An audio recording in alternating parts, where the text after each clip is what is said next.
Todd, I want to congratulate you for your Silver Circle Award on all of your journalism over your 25 years. I don't know if it ranks with, 5 of these, or a World Series, or a World Series MVP, or being in the Hall of Fame, but it sounds good.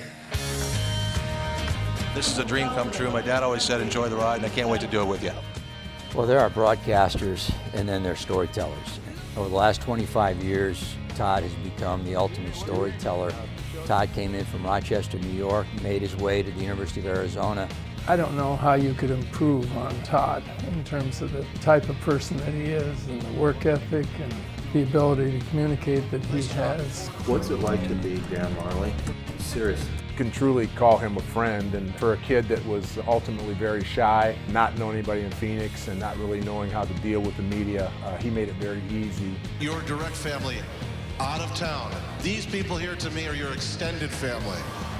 He does an incredible job of telling each guy's story and really caring about what each guy's story is. And because of that, I think the players feel confident and comfortable around him. From the personal side, there's the music that brings us together as well, and we have the same interests in music. This might be one of my best pieces. You like this one the best? Signed by Jimi Hendrix. That's pretty cool. Somebody that has the unique knack of getting to the heart and soul of this story, and he does it better than anybody I've been around. Todd, I'd just like to say congratulations on the Silver Circle Award. You've put a lot of time and effort into your craft, and you're one of the best. I'm just very, very proud of him. I love him like a son. You always put everyone else first, and it's such an honor for you to get an opportunity to get some recognition. It's something that you have earned and deserve.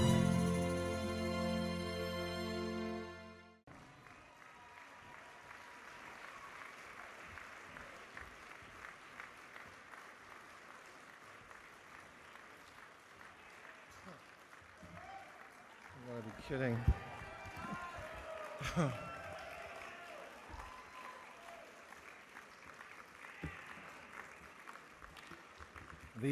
The idea of wearing patent leather shoes was really cool at the prom.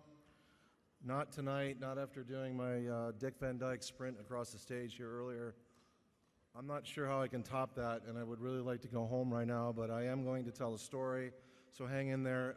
First of all, though, I do want to acknowledge Jen Don and Josh Kellman. You are pillars of the broadcast community, and I know what you both did for me here tonight, and I thank you, and I just want you both to know, and everybody here in the community, that I get this. This is an extraordinary night with extraordinarily talented people, and I want to congratulate you all. This night, and you are very important for whatever we do.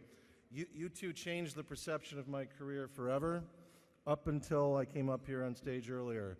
But I couldn't come here without something from Todd's Garage. It is a very real place, Brian Hogan. It is not just a Twitter account. I had to bring this.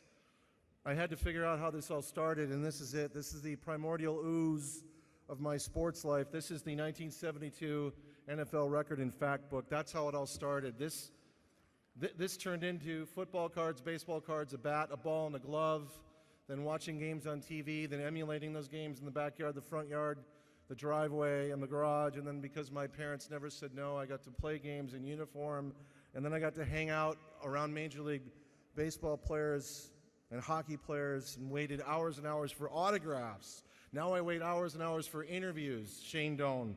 So I've been doing what I've been doing my entire life, and like Mark Reed said a year ago right here, in sports you get to play with toys, and that's what I do, but for me it amounts to acts of human kindness, and I want to share those because I feel like the world is void of them right now.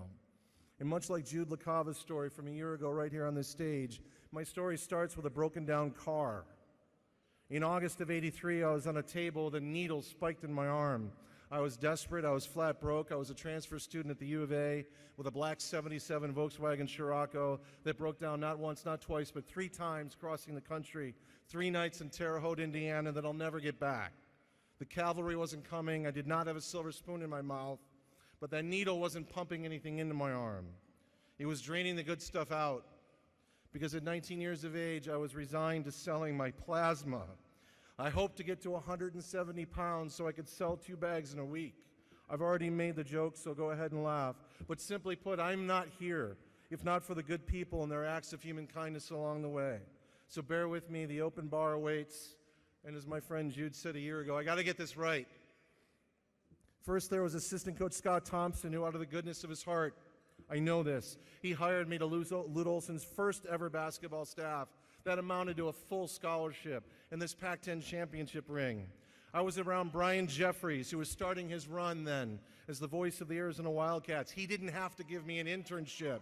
He didn't have to put me on the air interviewing players my senior season, and he didn't have to hire me at KNST when I graduated, but he did. Bob Christopher put me at KTR in Phoenix when the NFL came to town, but I wasn't on the air. But Greg Schulte changed that on my first day. My first day, he said, you have to co-host the 620 Sports Line tonight. Wayne Gretzky was traded this morning. I heard you're a hockey guy. Jude LaCava came around a year later and changed how I saw this craft and how I see my life by his utter selflessness.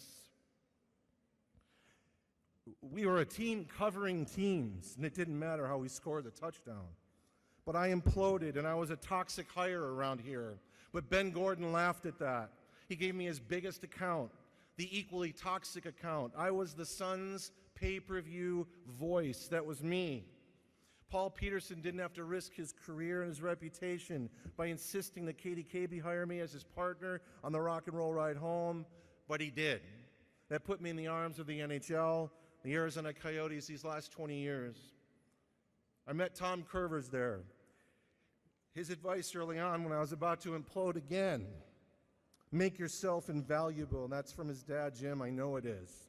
And I turned that advice into a request to Mark Halsey, who said yes, and he put me on TV. That put me in striking distance of Kathy Whedon and Mike Conley and their new network, Fox Sports Arizona.